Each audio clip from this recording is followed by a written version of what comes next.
मूर्खों की उपेक्षा किया करें। समाज में आपकी खिल्ली उड़ाने तथा सन्मार्ग में बाधाएं उपस्थित करने वाले मूर्खों की कमी नहीं है। प्रत्येक बड़े से बड़े व्यक्ति को ऐसे व्यक्तियों का सामना करना पड़ता है जो विद्या, बुद्धि, चरित्र, गौरव, निष्ठा, सहानुभूति या योग्यता में आपसे छोटे हैं। इन व्यक्तियों का कुछ ऐसा स्वभाव होता है कि शुभ कार्य में बाधा पहुंचाते हैं, सज्जनों के मार्ग में अड़चने उपस्थित करते हैं, ईर्ष्या, द्वेष या सस्ती उपहास वृत्ति के वशीभूत होकर आपका मजाक उड़ाते चलते हैं। इनके साथ आपका व्यवहार उपेक्षा का ही होना चाहिए। आप उनकी आलोचना, टीका टिप्पणी या हंसी मखौल की ओर ध्यान ही न दीजिए। उन्हें अपना राक्षसी स्वभाव दिखाने दीजिए। आप अपनी साधुता, सज्जनता और शालीनता न छोड़िए। अपने रास्ते चलते रहिए। उनसे व्यर्थ झगड़ा मोल न लेना ही श्रेष्ठ है। ईर्ष्यालु मूर्खों से प्रभावित न हों। शरीफ लोग अक्सर सोचा करते हैं कि अमुक व्यक्ति मुझसे क्यों जलता है, मैंने तो उसका कुछ नहीं बिगाड़ा है। वे सोचते हैं मैं तो पाक साफ हूं, मुझ में किसी भी व्यक्ति के लिए दुर्भावना नहीं है, बल्कि अपने दुश्मनों के लिए भी मैं भलाई ही सोचा करता हूं। फिर भी ये मेरे पीछे क्यों पड़े हुए हैं? मुझ में कौन से ऐसे ऐब हैं जिन्हें दूर करके मैं इन दुष्टों को दूर कर सकता हूं? ईश्वर चंद्र विद्यासागर जब इस तजुर्बे से होकर गुजरे तो उन्होंने एक सूत्र कहा, तुम्हारी निंदा वही करेगा जिसकी तुमने भलाई की है।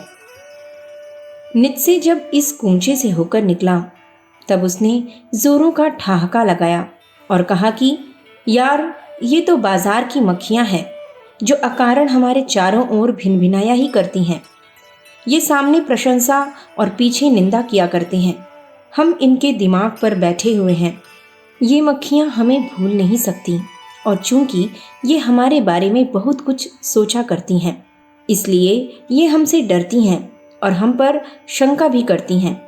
ये मक्खियां हमें हमारे गुणों के लिए सजा देती हैं। ऐब को तो यह माफ़ कर देंगी, क्योंकि बड़ों के ऐब को माफ़ कर देने में भी एक शान है, जिस शान का स्वाद लेने को ये मक्खियां तरस रही हैं। उपरोक्त दृष्टिकोण ही उचित है। ये मूर्ख, ये दुष्ट, ये शत्रु बेचारे बड़े छोटे हैं, निम्न स्तर पर हैं, नासमझ और ईर्ष्या के शिकार हैं। इन मूर्खों की बातों की ओर तो उपेक्षा का भाव ही सर्वश्रेष्ठ है। जो इनकी ओर से चुप्पी साधे रहता है वही सफल रहता है। इन लोगों से बचने के लिए नित्से का उपदेश सुनिए। बाजार की मक्खियों को छोड़कर एकांत की ओर भागो।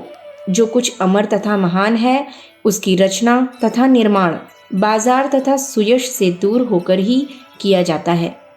जो लोग नए मूल्यों का निर्माण करने वाले हैं वे बाजारों में नहीं बसते, वे शोहरत के पास नहीं फटकते जहां बाजार की मक्खियां नहीं भिनकती। सोने वाले कुत्तों को सोने दीजिए। अंग्रेजी की इस कहावत में गहरा मर्म छिपा है। ये दुष्ट व्यक्ति कटखने कुत्तों की तरह हैं।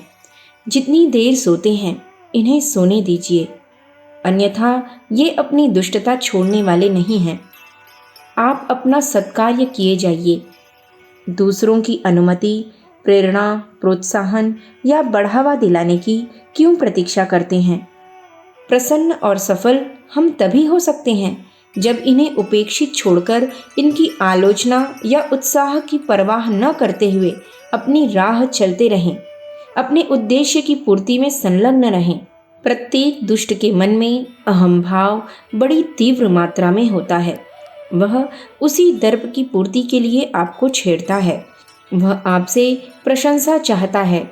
कभी कभी सहानुभूति के शब्द पाकर वह आपका मार्ग साफ छोड़ सकता है। इस तरीके को भी सोच समझकर अपना सकते हैं। मूर्खों को उनके स्वर्ग में ही रहने दीजिए। अखंड ज्योति, जनवरी सन 1952, पृष्ठ संख्या 18-19। हमारे YouTube चैनल विचार क्रांति दूत अखंड ज्योति पत्रिका को सब्सक्राइब करें एवं अगली वीडियोस प्राप्त करने के लिए बेल आइकन दबाएं। धन्यवाद।